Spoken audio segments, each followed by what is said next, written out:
혹시 오늘도 그 사람의 답장을 기다리며 휴대폰만 만지작거리고 계신가요? 자녀든 배우자든 혹은 마음에 둔 누군가든 내가 보낸 카톡에 숫자 1분이 언제 사라질까 초조해하는 마음은 참 견디기 힘든 일입니다. 스마트폰의 작은 화면 속 사라지지 않는 숫자 하나가 우리의 자존감을 깎아내리고 온종일 기분을 좌우하곤 하죠. 실제로 심리학에 따르면 보상을 기대하며 기다리는 상태가 지속될 때 우리 뇌는 도파민 불균형을 겪으며 극도의 정서적 허기를 경험한다고 합니다. 하지만 오늘 이 영상을 끝까지 보신다면 상황은 완전히 역전될 것입니다. 상대방이 오히려 여러분의 답장을 5분마다 확인하며 안달나게 만드는 메시지 심리학의 비밀을 알려드릴 거거든요. 15년 동안 제가 수만 명의 대화를 분석하며 찾아낸 가장 품격 있고 강력한 방법을 지금 바로 공개합니다. 상대의 무의식을 자극해 관계의 주도권을 가져오는 이 사소하지만 위대한 차이를 통해 이제는 여러분이 기다리는 사람이 아닌 기다려지는 사람이 될 차례입니다. 상대방의 무관심 때문에 밤잠을 설쳤던 그 시간들, 사실은 여러분의 잘못이 아닙니다. 단지 사람의 뇌가 어떤 자극에 반응하고 어떤 메시지에 안달이 나는지 그 생물학적 원리를 몰랐을 뿐입니다. 우리 뇌는 불확실한 보상에 더 강력하게 반응하는 도파민 시스템을 가지고 있습니다. 만약 여러분이 이 기술들을 모른 채 계속해서 정성 가득한 장문의 메시지만 보낸다면 상대는 어느덧 여러분을 언제든 연락 가능한 쉬운 사람, 혹은 이미 확보된 확실한 보상으로 인식하게 될지도 모릅니다. 심리학적으로 인간은 노력 없이 얻은 가치보다 얻기 위해 애써야 하는 가치에 더 큰 매력을 느끼기 때문입니다. 소중한 사람을 위해 진심을 다해 꾹꾹 눌러 쓴 글자가 차가운 침묵이라는 벽에 부딪혀 되돌아올 때의 그 공허함은 단순한 서운함을 넘어 뇌의 고통 중추를 직접 자극하는 실제적인 통증과도 같습니다. 이제는 그 일방적인 헌신이 관계를 망치는 독이 되지 않도록 상대의 뇌가 스스로 움직이게 만드는 영리한 심리 전략이 필요한 때입니다. 우리는 나이가 들수록 인간관계에서 을이 되고 싶지 않아 합니다. 하지만 마음과는 다르게 카톡 하나에 일희일비하며 하루의 기분이 결정되곤 하죠. 자식에게 보낸 안부 인사에 반나절 넘게 답이 없거나 배우자에게 보낸 중요한 질문이 읽히지 않을 때 느끼는 그 공허함은 단순한 서운함을 넘어 자존감마저 갉아먹습니다. 왜 나만 이렇게 매달려야 하지? 라는 생각이 든다면 이제는 소통의 방식을 근본적으로 바꿔야 할 때입니다. 일방적인 기다림은 관계를 건강하게 만들지 못합니다. 실제로 심리학에서는 타인에게 무시당할 때 우리 뇌가 느끼는 통증이 신체적인 부상을 입었을 때 느끼는 고통과 동일한 부위에서 반응한다고 말합니다. 즉, 상대의 무응답은 단순한 기분 탓이 아니라 우리 영혼에 실질적인 상처를 입히는 행위인 셈이죠. 나이가 들고 사회적 경험이 쌓여도 사랑하는 사람의 연락 한 통에 가슴 졸이는 건 결코 부끄러운 일이 아닙니다. 다만 그 정서적 허기짐을 반복하지 않기 위해 이제는 무조건적인 인내가 아닌 영리하고 품격 있는 심리적 기술이 필요한 시점입니다. 당신이 겪는 그 외로움과 답답함, 사실 우리 모두가 한 번쯤은 겪어본 일입니다. 저 또한 관계의 기술을 깨닫기 전에는 상대의 반응에 따라 천국과 지옥을 오갔던 적이 있었습니다. 정성을 다하면 상대도 알아줄 거라 믿었지만 때로는 그 정성이 상대에게 부담이 되거나 당연한 권리가 되기도 하더군요. 하지만 심리학은 말합니다. 인간의 뇌는 완결된 것보다 미완성된 것에 훨씬 더 강하게 집착한다고요. 이것은 마치 결말을 보지 못한 영화가 머릿속을 떠나지 않는 것과 같습니다. 우리 뇌는 해결되지 않은 문제를 생존의 위협으로 간주해 끊임없이 그 정보를 불러내기 때문이죠. 누군가에게 정성을 쏟아붓는 것이 오히려 독이 되는 이유는 상대의 뇌가 이미 모든 답을 얻었다고 판단해 더 이상 에너지를 쓸 필요를 느끼지 못하게 만들기 때문입니다. 이제 이 뇌의 본능적인 메커니즘을 역이용해 여러분을 향한 상대방의 호기심과 집착을 깨워낼 구체적인 기술들을 시작해 보겠습니다. 첫 번째 기술은 뇌를 간지럽히는 자이가르닉 효과입니다. 이는 끝내지 못한 일에 대해 뇌가 끊임없이 기억하려고 애쓰는 현상을 말합니다. 이 이론은 심리학자 블루마 자이가르닉이 식당에서 웨이터들이 주문을 완결하기 전에는 수많은 메뉴를 완벽히 기억하다가 계산이 끝나자마자 깨끗이 잊어버리는 모습에서 발견한 흥미로운 원리입니다. 우리 뇌는 닫히지 않은 고리를 견디지 못하는 본능이 있습니다. 대화를 할 때 모든 정보를 한 번에 다 쏟아내지 마세요. 예를 들어, 오늘 정말 재미있는 일이 있었는데 나중에 얼굴 보고 말해줄게라고 한 뒤 대화를 살짝 멈추는 겁니다. 상대의 뇌는 결론이 나지 않은 그 재미있는 일을 처리하기 위해 여러분을 계속 생각하게 되며 이는 곧 내가 느끼는 유쾌한 긴장감으로 변해 여러분의 연락을 손꼽아 기다리게 만듭니다. 궁금증은 관심의 시작이고 관심은 곧 상대의 마음을 여러분에게 묶어두는 가장 강력한 심리적 집착으로 이어집니다. 드라마가 가장 흥미진진한 순간에 다음 이 시간에라는 자막과 함께 끝나는 이유를 생각해보세요. 우리는 그 다음 이야기가 궁금해서 일주일 내내 그 드라마를 떠올립니다. 카톡 대화도 마찬가지입니다. 모든 질문에 성실하게 답하고 대화를 마무리 짓는 역할까지 자처하지 마세요. 가끔은 핵심적인 이야기의 실마리만 던져두고 자신의 일상으로 돌아가는 여유가 필요합니다. 상대가 그래서 어떻게 됐어? 라고 되묻게 만드는 순간 관계의 주도권은 이미 여러분에게 넘어온 것입니다. 심리학적으로 우리 뇌는 완결되지 않은 정보에 직면했을 때 이를 해결하려는 강력한 인지적 긴장 상태를 유지하게 됩니다. 이를 인지적 종결 욕구라고 부르는데 상대방의 뇌는 당신이 던진 미완성의 메시지를 처리하기 위해 무의식 중에 끊임없이 당신의 존재를 떠올리게 됩니다. 질문을 던지고 답을 기다리는 수동적인 태도에서 벗어나 상대가 정답을 갈구하게 만드는 결말의 열쇠를 쥔 사람이 되어보세요. 적절한 여백이 있는 대화야말로 상대의 상상력을 자극하고 당신을 훨씬 더 가치 있고 매력적인 존재로 각인시키는 최고의 전략이 될 것입니다. 그런데 여기서 주의할 점이 있습니다. 무작정 답장을 하지 않거나 말을 끊는다고 다 되는 게 아닙니다. 명확한 이유 없이 대화를 단절하면 상대는 궁금함이 아니라 불쾌함을 느낄 수도 있거든요. 그 미묘한 한 끗 차이는 바로 신비로움과 무례함 사이의 경계를 지키는 것입니다.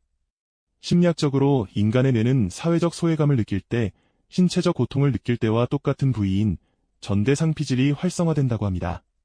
즉, 배려 없는 침묵은 상대에게 단순한 서운함을 넘어 실질적인 정서적 타격을 주는 셈이죠.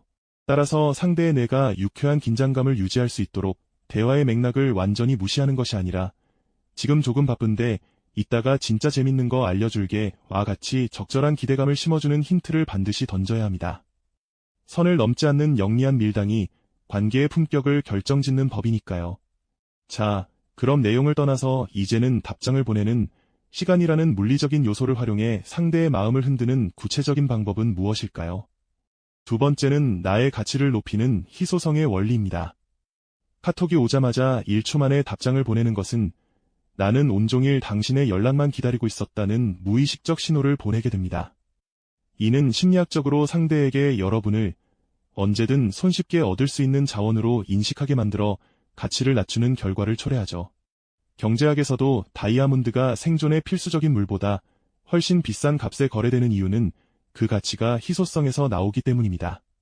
품격 있는 어른의 대화는 타인에게 휘둘리지 않고 자신의 시간을 오롯이 존중하는 것에서 시작됩니다.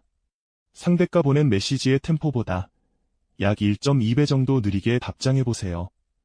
10분 뒤에 온 답장에는 12분 뒤에 답하는 식의 미세한 조절만으로도 상대의 뇌는 여러분을 자기 삶에 집중하는 귀한 사람으로 재정의하게 됩니다. 이러한 적절한 거리두기는 상대의 뇌속 도파민 시스템을 자극해 여러분의 다음 답장을 더욱 간절히 기다리게 만드는 강력한 심리적 촉매제가 됩니다. 시간 조절만으로도 상대는 여러분을 어려운 사람이 아닌 귀한 사람으로 인식하기 시작합니다. 3050 직장인이라면 업무 중에는 업무에 집중하고 시니어라면 자신의 취미생활이나 휴식 시간을 먼저 챙기세요. 나의 일상이 바쁘고 충실하다는 것을 자연스럽게 보여줄 때 상대는 여러분의 답장 한 줄을 더 소중하게 여기게 됩니다. 나 지금 바쁘니까 나중에 할게라는 말보다 충분히 자신의 시간을 보낸 뒤 여유있게 건네는 답장이 훨씬 더 우아하고 강력한 힘을 발휘합니다. 심리학에서는 이를 비반응성의 미학이라고도 부르는데 외부 자극에 즉각적으로 휘둘리지 않는 태도는 그 사람의 사회적 지위와 심리적 여유를 증명하는 가장 강력한 비언어적 신호가 됩니다. 마치 우리가 구하기 힘든 한정판 제품에 더 열광하듯 상대방 또한 당신의 시간을 희소 자원으로 느끼게 될 때 비로소 당신의 존재를 더욱 갈망하게 될 것입니다. 자신의 삶이라는 정원을 아름답게 가꾸는 사람에게서는 누구나 머물고 싶어하는 향기가 나기 마련이며 그 향기는 1초 만에 날아오는 카톡 답장보다 훨씬 더 깊은 울림을 전달합니다. 가장 중요한 건 역시 대화의 내용입니다. 세 번째 기술은 감정적 닻을 내리는 정서적 앵커링입니다. 이는 상대가 나라는 존재를 떠올릴 때 특정 감정이 자동으로 연상되도록 심리적 고리를 만드는 작업입니다. 많은 분이 실수하는 것 중 하나가 단순히 사실만을 확인하는 취조형 질문을 던지는 것입니다. 밥 먹었니? 언제 오니? 같은 말들은 상대에게 대답해야 할 의무감만 줄 뿐 설렘이나 반가움을 주지 못합니다. 심리학적으로 인간은 정보보다 감정을 훨씬 더 입체적이고 강렬하게 기억합니다.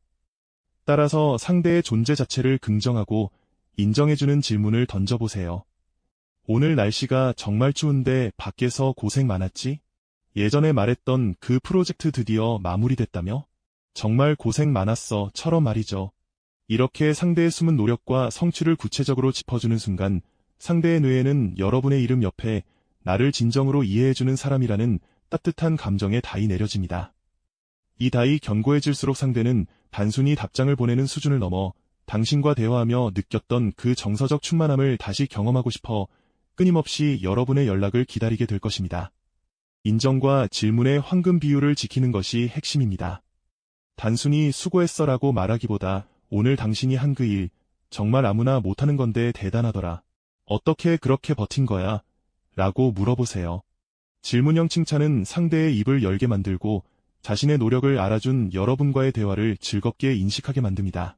심리학적으로 인간은 자신의 가치를 인정받고 싶어하는 강렬한 본능을 가지고 있으며 이를 충족시켜주는 대상에게 본능적으로 강한 유대감과 호감을 느낍니다. 마치 벤저민 프랭클린 효과처럼 상대가 나에게 자신의 노고를 설명하고 답변하는 과정에서 오히려 나를 더 가치 있는 대화 상대로 인식하게 되는 것이죠. 사람은 결국 자신을 가장 빛나게 해주는 사람 곁에 머물고 싶어하는 법입니다. 여러분이 건네는 이 따뜻하고 구체적인 질문 한마디가 상대의 무의식 속에 이 사람은 나를 정말 잘 이해해주는 사람이라는 지워지지 않는 앵커를 내리게 됩니다. 이러한 정서적 연결은 그 어떤 화려한 말솜씨나 테크닉보다 강력하게 상대방을 여러분의 메시지에 집중하게 만드는 원동력이 됩니다. 이제 실전 예시를 들어볼까요? 자녀에게 연락할 때 연락이 없니라고 서운함을 표하기보다는 오늘 길을 걷다 내가 좋아하던 꽃을 봤어. 문득 내 생각이 나네. 이번 주말에 잠깐 목소리 들을 수 있을까? 라고 보내보세요. 비난이 섞이지 않은 그리움의 표현은 자녀의 미안함과 애정을 동시에 자극합니다. 배우자에게는 오늘 고생 많았어. 대신 당신 오늘 아침에 나갈 때 뒷모습이 조금 피곤해 보여서 걱정되더라. 이따 맛있는 거 먹으러 갈까? 라고 제안해보는 겁니다. 심리학에서는 이를 나 전달법이라고 하는데 상대의 행동을 비난하기보다 나의 감정과 상태를 솔직하게 전달할 때 상대는 방어 기제를 내려놓고 기꺼이 마음을 열게 됩니다. 같은 말이라도 왜라는 추궁 대신 나의 시선이 머문 따뜻한 관찰을 전하는 것만으로도 상대는 자신이 감시당하는 대상이 아니라 여전히 사랑받고 존중받는 존재임을 깊이 체감하게 됩니다. 이러한 사소한 언어의 온도가 굳게 닫힌 관계의 얼음을 녹이는 법입니다. 썸을 타는 중이거나 연인 관계라면 미완성 효과를 적극 활용해 보시기 바랍니다. 예를 들어 데이트 후 오늘 정말 즐거웠어요. 그런데 집에 오면서 생각해보니까 아까 못한 중요한 말이 하나 있네요. 이건 내일 얼굴 보고 직접 말해줄게요. 굿나잇 이라고 메시지를 보내는 식입니다. 심리학적으로 인간의 뇌는 해결되지 않은 과제나 중단된 사건에 대해 강한 긴장감을 느끼며 이를 완전히 해결하기 전까지는 해당 정보를 머릿속에서 지우지 못하는 본능이 있습니다. 상대는 밤새 여러분이 하려던 그 중요한 말이 혹시 고백은 아닐지 아니면 단순한 농담일지 온갖 시나리오를 쓰며 여러분을 떠올릴 수밖에 없습니다. 다음날 아침 여러분의 카톡 알람이 울리기도 전에 상대가 먼저 휴대폰을 확인하고 있을 확률은 90% 이상입니다. 이처럼 대화의 마무리를 깔끔하게 매듭짓지 않고 상대의 상상력에 맡기는 것, 그것이 바로 상대를 안달나게 만드는 가장 세련된 심리 기술입니다. 오늘 배운 심리학 기술들의 핵심은 결국 나를 먼저 소중히 여기는 마음에서 시작됩니다. 내가 나를 귀하게 대하고 내 시간을 소중히 여길 때 타인도 나를 기다리게 되는 법입니다. 상대의 답장에 목매기보다 지금 이 순간 내가 즐길 수 있는 차 한 잔, 책 한 권의 여유를 먼저 찾으세요. 심리학에는 거울 뉴런이라는 개념이 있습니다. 타인의 감정을 마치 거울처럼 비추어 내 것으로 느끼게 하는 신경세포인데 여러분이 메시지 하나에 초조해하고 불안해하면 상대방도 무의식 중에 그 불편한 긴장감을 감지하고 뒤걸음질 치게 됩니다. 반대로 여러분이 여유로운 미소를 지으며 자신의 삶을 풍요롭게 가꾸고 있을 때 상대방은 오히려 그 편안하고 활기찬 에너지에 매료되어 자연스럽게 여러분의 곁으로 다가오게 될 것입니다. 결국 매력적인 메시지의 완성은 화려한 기술이 아니라 스스로를 독립된 주체로 사랑하는 사람만이 뿜어낼 수 있는 단단한 자존감에서 비롯된다는 사실을 잊지 마시기 바랍니다. 여러분이 빛날 때 비로소 관계의 주도권도 빛을 발합니다. 여러분은 충분히 사랑받고 존중받을 자격이 있는 분들입니다. 오늘 알려드린 3가지 기술, 즉 자이가르닉 효과를 이용한 열린 결말, 희소성의 원리를 활용한 템포 조절, 그리고 정서적 앵커링을 통한 인정의 대화를 내일부터 하나씩 실천해보세요. 처음에는 어색할지 몰라도 작은 변화가 쌓여 관계에 큰 기적을 만들어낼 것입니다. 이 방법들은 단순히 상대의 심리를 교묘하게 이용하거나 조종하는 저급한 기술이 아닙니다. 오히려 나 자신의 가치를 먼저 바로 세우고 서로의 경계를 존중하며 대화의 질을 한 단계 높이는 가장 품격 있는 소통의 정석이라는 점을 꼭 기억해 주시길 바랍니다. 심리학자 알프레드 아들러는 모든 고민은 인간관계에서 비롯된다고 말했지만 역설적으로 그 관계를 풍요롭게 만드는 열쇠 또한 여러분의 내면에 있습니다. 여러분이 스스로를 먼저 귀하게 대접하고 자신의 시간을 소중히 가꿀 때 비로소 타인도 여러분의 연락 한 통을 설레는 마음으로 기다리게 될 것입니다. 오늘 영상이 여러분의 소중한 관계에 따뜻한 변화의 씨앗이 되길 진심으로 바랍니다. 심리학에서는 나비 효과처럼 아주 작은 행동의 변화가 관계 전체의 역학을 완전히 뒤바꿀 수 있다고 말합니다. 여러분이 오늘 배운 사소한 타이밍 조절 하나가 상대방에게는 예상치 못한 거대한 감정의 파동으로 다가갈 것입니다. 여러분의 삶에서 겪고 있는 인간관계의 고민이나 오늘 내용 중 가장 공감되는 부분이 있다면 아래 댓글로 편하게 남겨주세요. 제가 직접 하나하나 읽고 답변드리며 여러분의 마음속 응어리를 함께 풀어가겠습니다. 타인의 반응에 일희일비하기보다 스스로의 내면을 먼저 단단하게 세우는 그 여정을 끝까지 응원하겠습니다. 다음 주에는 나를 무시하는 사람을 단 한마디로 제압하는 법에 대해 깊이 있게 다룰 예정이니 놓치지 않으려면 구독과 알림 설정 꼭 확인해주시고 영상이 도움되셨다면 좋아요도 부탁드립니다. 오늘 하루도 누군가의 답장을 기다리며 애쓴 당신의 마음을 따뜻하게 안아주고 싶습니다. 오늘도 정말 고생 많으셨습니다. 어른이 심리학교였습니다.